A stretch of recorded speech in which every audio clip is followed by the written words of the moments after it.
Hello and welcome to Never a Dull Moment, a talk show and podcast for angels and founders. Ziad of Boston Harbor Angels, his co-hosts, and his guests have fun discussing and debating all topics from the world of startups and entrepreneurship.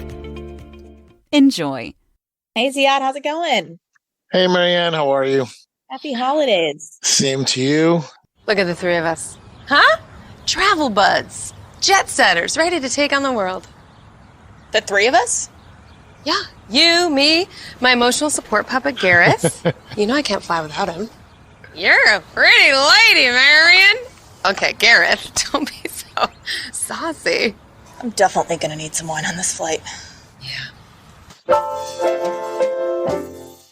Was this recorded in a live stage? Is it like, when they say action and then you do the whole thing, or was it a more simpler shooting? Well, okay, so two different questions baked in there as I've learned about production. One is, no, it was not shot on a stage. And the reason for that is stages are extremely expensive. Yeah. And so we actually rented a home, like an Airbnb home for our set for the day. So that meant that if the garbage truck was going by the street and he honked his horn at the wrong time, we had to start again. Same thing for, a airline flight. The goal was to do this as inexpensively as possible while still being as high quality as it needed to be. There was definitely words like, action and, rolling and quiet on set, all of that did go down. So it was a pretty cool experience. Excellent. And so this is you, Elizabeth Banks, talking about all these videos about Archer Roose. So when you first started working with Elizabeth, or when she joined Archer Roose, did you know you were going to be part of the production? So the whole reason why I brought on Elizabeth Banks to be the face of the, to Archer Roose was because I wanted her to be the face of the brand. And because I didn't necessarily look to be that. And so I had no intention of acting. I've never acted professionally, and I haven't acted from an amateur perspective unless you count the plays my cousins and sisters and I used to put on for my grandmother at our family reunions. But as we were kind of developing what this partnership would look like with her, one thing she felt really strongly was that it be organic. And that it really since this brand had already been around before her existence, we had to figure out a way to incorporate her in. And that is when this kind of whole concept of the uninvited guest who comes in and falls in love with our brand and decides she wants to join the company kind of started. And then frankly, because of and that was going to be the only one that I ever participated in, was uninvited guests, because it was all about how do we make room for Elizabeth Banks in this company that's been fronted by Marian. But the reality is that but because of budget constraints, we couldn't afford other people to act off of her while complying with SAG rules. That's Screen Actors Guild rules, which she is a part of. And so that forced me to come in and reprise my role as an actor in this gig. And so we get, just full disclosure for our listeners, Boston Harbor Angels is an investor in Archer Roose. So take us a little bit to the beginning. What's it all about? What is Archer Roose? What are you trying to accomplish? And what is the goal? Absolutely. Well, the whole idea of Archer Roose actually started around my dining room table. It was a Monday night, and I really needed a glass of wine after a long day. But I didn't want to have to open up a whole bottle of wine. And the reason for that, I like to tell people, is because, there wasn't a great way to store wine if you're only having a great glass. But the real honest answer is that I was afraid I'd drink the whole bottle if I opened it.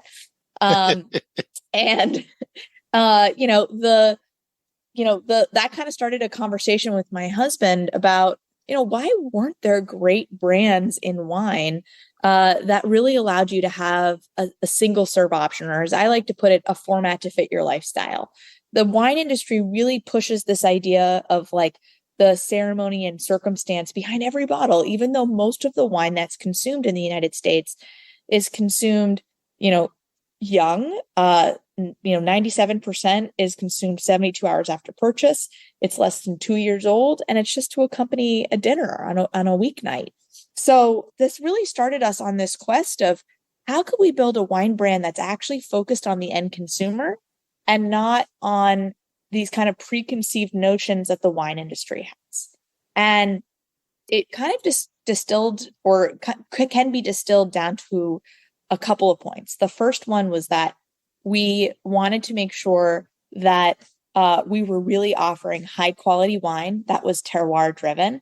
So it could be a replacement purchase for a bottle, which we felt like didn't exist out there. Of course, there's boxed wine and other things. We're not the only canned wine option in the space, but we really are kind of the people who are setting the standard for luxury and alternative packaging. So we call that the people, place, and practices that's on each one of our cans. And that's really all about the terroir of the wine industry, but making it accessible for people to understand. The second piece was all about transparency. So what a lot of people don't realize is that, and I've only learned this in my quest to kind of design this perfect glass of wine, was that there are more than 90 different additives that can be put into wine that don't have to be disclosed on the label. And they include things like artificial food coloring, added sugar, animal byproducts. So we made a commitment right from the start that we weren't going to use any of that. And all of our wines are vegan friendly, and you have the ingredients listed right on the back. And that's something that we're actually trying to get the entire industry to comply to. And the third piece was like, we really wanted to create wine that was accessible, that would allow you to kind of travel and go on a journey to explore the world of wine, but in a way similar to how craft beer or craft spirits does it. So we really envision ourselves being that craft wine product. And that's kind of where this partnership with Elizabeth Banks and our logo comes into play, which was we wanted to create a story of an international, kind of adventurer and explorer who traveled the world, and her wines are these postcards to us, the consumer. And in doing that, you're kind of allowed to explore the world of wine in an easy and accessible way. And in the process, we can really break a lot of sacred cows, because going back to this idea of format, we're doing it in single serve in individual cans. And that is because sustainability is core to who we are. And the wine industry, 80% of the carbon footprint comes from packaging and supply chain. So we are really working on lowering that by getting, not by the wines that we drink every day that are not meant to be bottled age should not be put into a glass bottle. So instead, we embrace an innovative supply chain and alternative packaging so that you can drink your way to a cleaner planet. From a dinner comes out to company and you just set out, it's like, okay, well, let me see where this goes, and let me start calling some canning companies. And then along the way, there's a pandemic, then there is economic crisis, then there is a war, then there is so far, how has it been? Like, how would you describe the past? I'm assuming it was 5-6 years?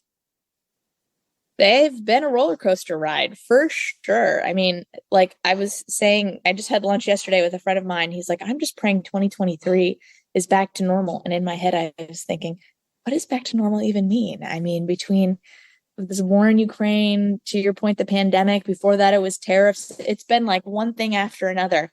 But I think the thing that has really kept us going is one, just year over year growth and feedback from the consumer, which has just been like, where has this been my whole life?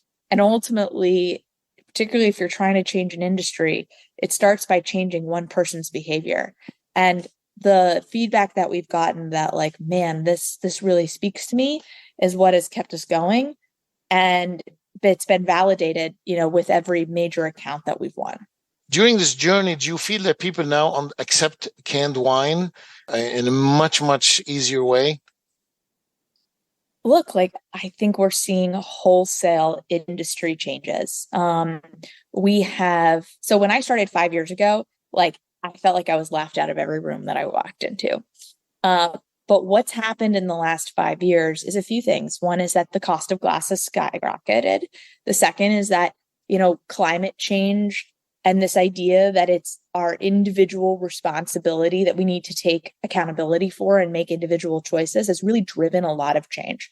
And that's when kind of the combination of those two things, we've seen the industry stop fighting against this idea of alternative packaging and really begin to embrace it. And earlier this year, Jancis Robinson, who's one of the most famous wine critics in the entire world, literally said, canned wine has arrived. It's time for us to take it seriously. We have our wines being poured at James Beard Award-winning restaurants. We're available on, major airlines like JetBlue. We're available at, mass retail locations like Target. And everywhere we go, what we hear is the same, which is, the quality of wine that you guys put in a can is there. It's delicious. It's better than a lot of bottled wine that's out there. So the point is not, so you have a high quality wine in a can, right? Absolutely. Quality has to come first. This has to be a replacement purchase.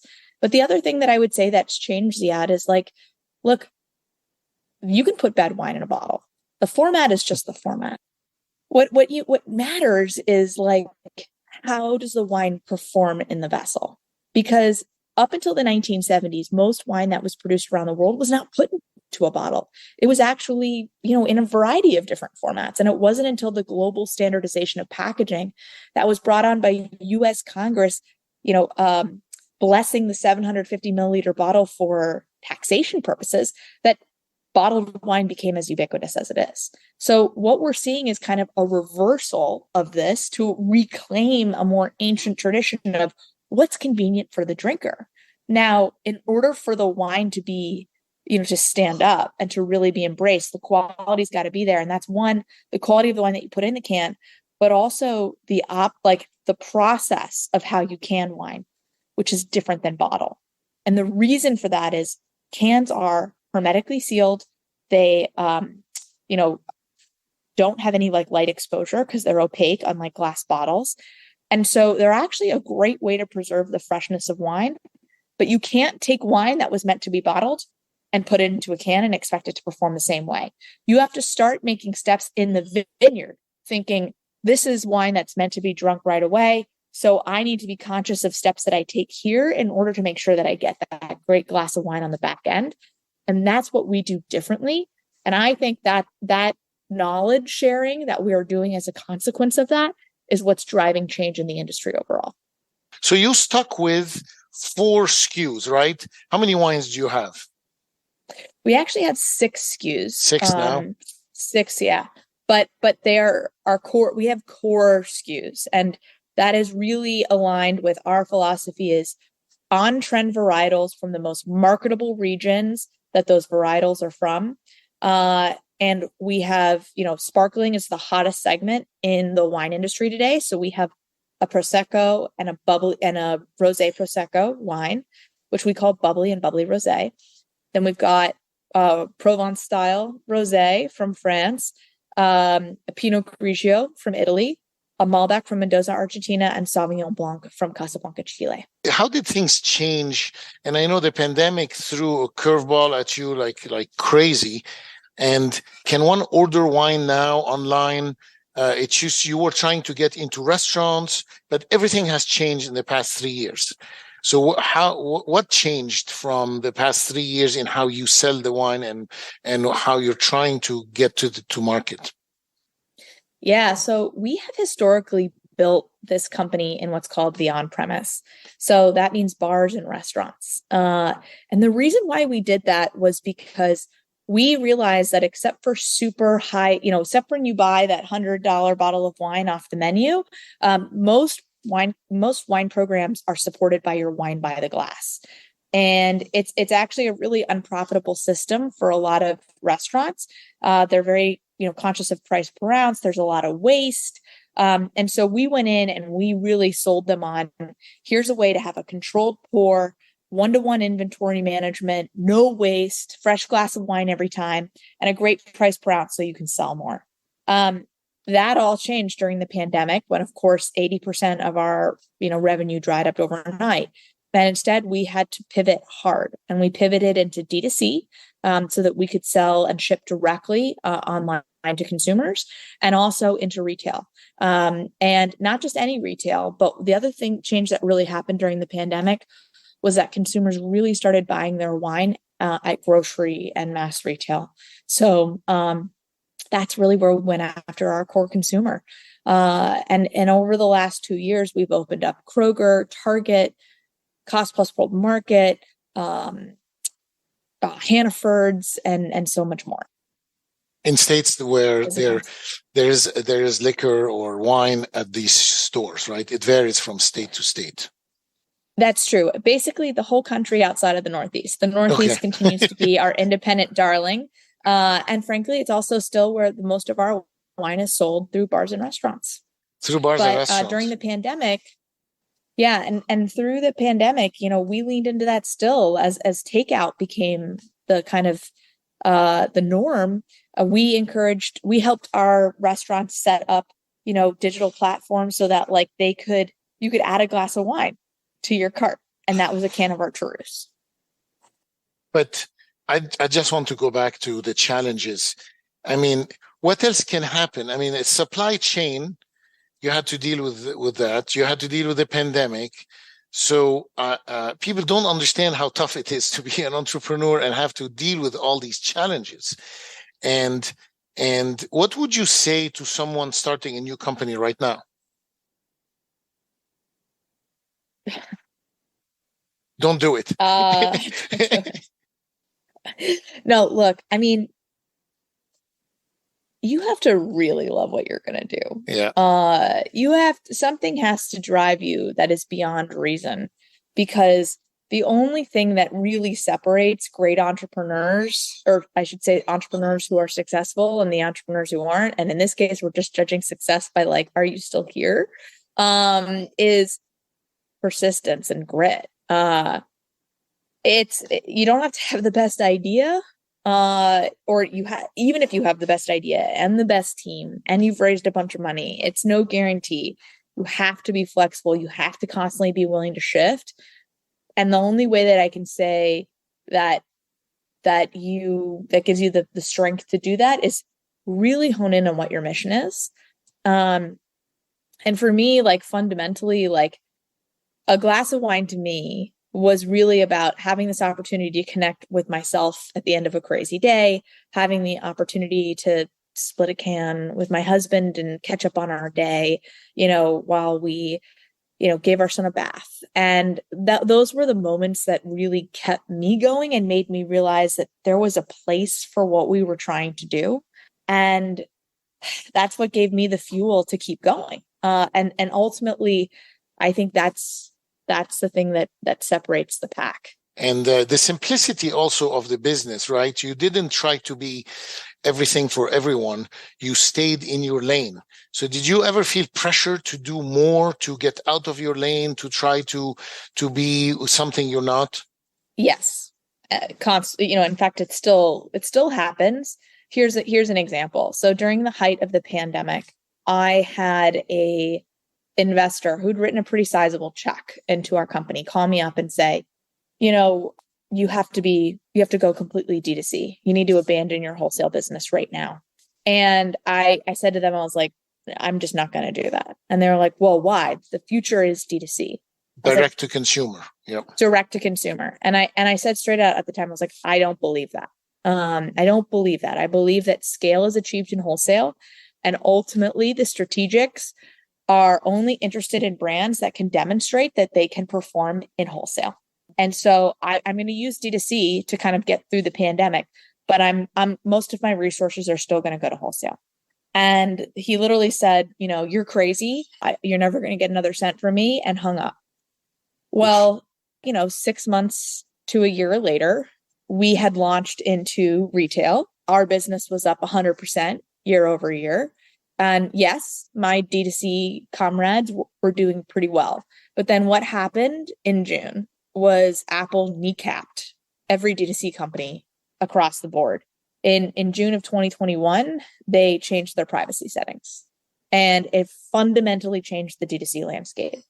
And then in June of 2022, there were additional changes that were made that basically have dramatically changed the cost per acquisition for consumers and the ROAS.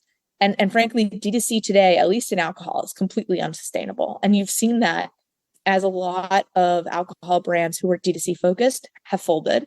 And, wholesale is tough. It's a really tough business to be in.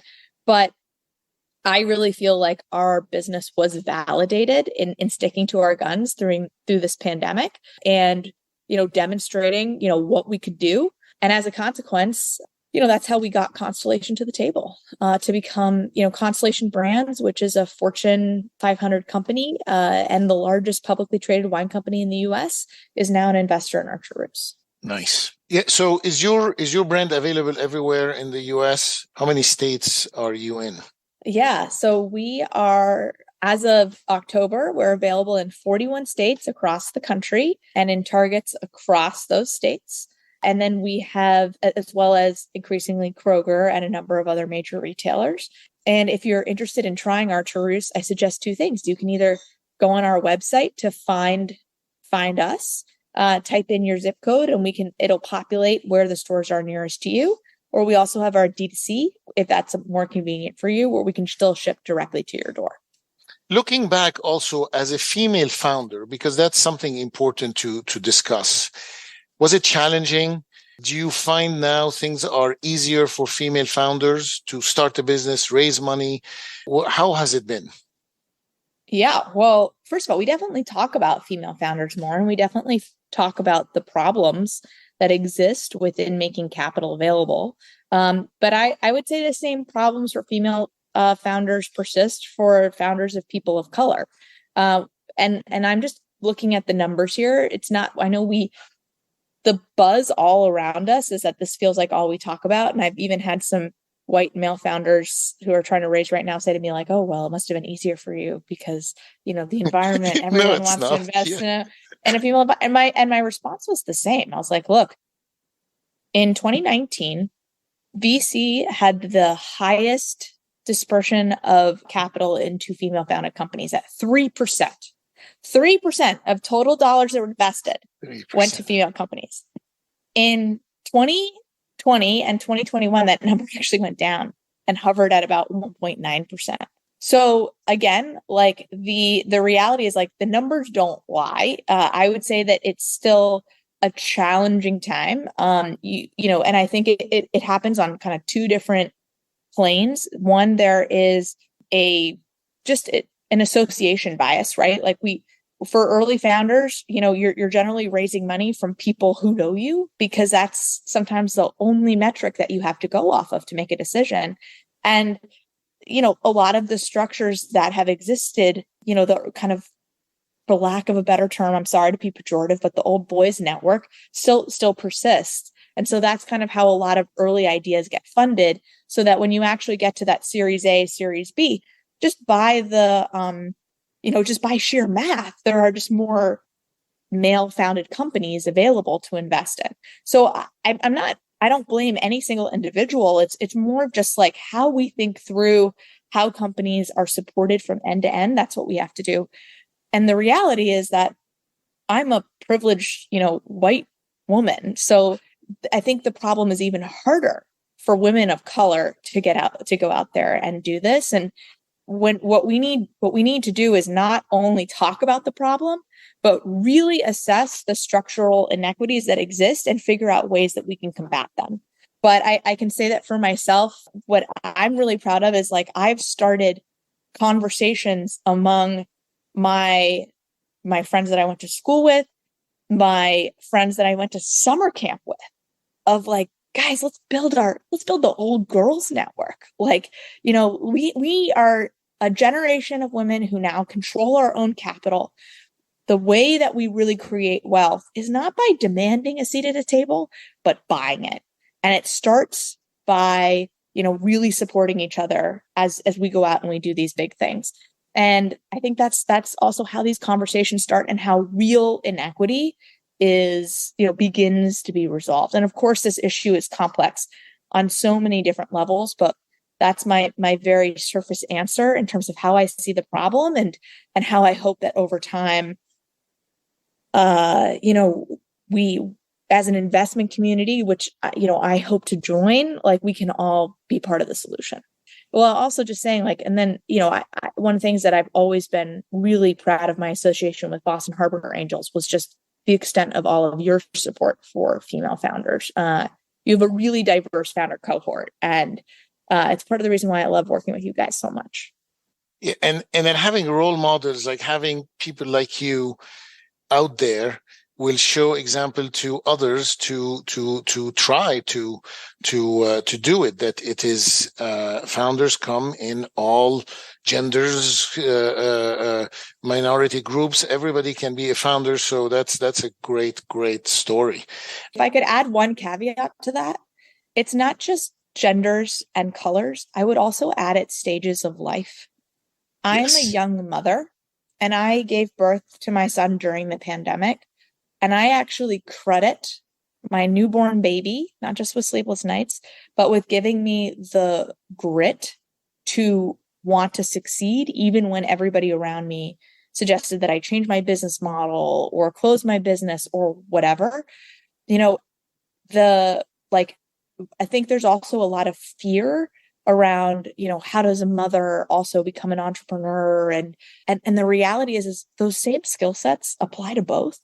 And so it's that really diversity in your founder set means diversity in life experience as well, because it can bring experience, perspective, which I find really critical. Like I've had so many people say to me, like, how do you make decisions when your back's up against the wall? It's like, well, I always have options. And at the end of the day, I know what's most important in my life. I know why I'm here. I know why I'm doing this for my family. And that helps keep me level, as opposed to being a founder where my entire sense of self-worth is tied up in whether or not the success of that business. And that would inhibit my own decision-making. Absolutely. So I wanted to make a point for that in particular. And what do you do if you have a baby? You bring the baby to the meeting. 100%. That's what the mute button is for. Yeah, and then put smiles on everybody's face, and we have a happier, more productive meeting. It's very simple. So where is the journey taking you now? I mean, it's very difficult to predict the future, or even we don't want to jinx anything. But where do you go from here? Well, the way that I like to describe it is that 2022 was a great table setting year for Archer Roose. So we had our full year of our partnership with Elizabeth Banks, who has proven to be a phenomenal ally in helping us kick down the door of retailers.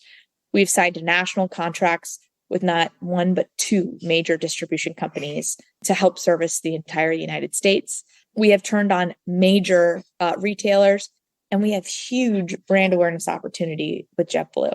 So 2023 is actually about focus. We know exactly where we do well. We know how to make sure that our product really performs in store. And it's about leaning in and being relentless with our stakeholders to bring them along and ensure that we're all investing in the same thing and we're rowing the boat in the same direction. So, we grew 150% last year. The plan is to grow, another 100% this year. And frankly, it's really off of digging in and leaning into the existing infrastructure that we've built. We have a lot of really exciting things in the pipeline that could, get us into another level beyond that. But I always say we have to focus on our existing business to make sure that's really humming along and that we're maximizing our growth there so that any incremental growth beyond that is that much more powerful. Excellent. Well, I say cheers to that. Cheers. And I hope people on JetBlue look out for Archer Roose. Thank you very much, Marian. Thank you so much for having me, Ziad. I really appreciate the opportunity to connect with your audience. You smell that? Dark, ripe fruit, juicy blackberry, and warm vanilla. It's like a goddamn drinkable candle. No. I can't say that. It's like nestling into your grandmother's bosom. Your grandmother's teat? It's like successfully robbing a bank. It's like a heated leather seat on your butt crack. That's not weird. It's like having a mustachioed barber whisper sweet nothings into your... What do you want from me? Fine. Archer Roose Malbec. It's very good tasting. Thank you for listening to Never a Dull Moment. We hope you have enjoyed the show. Have a great day, and goodbye until the next episode.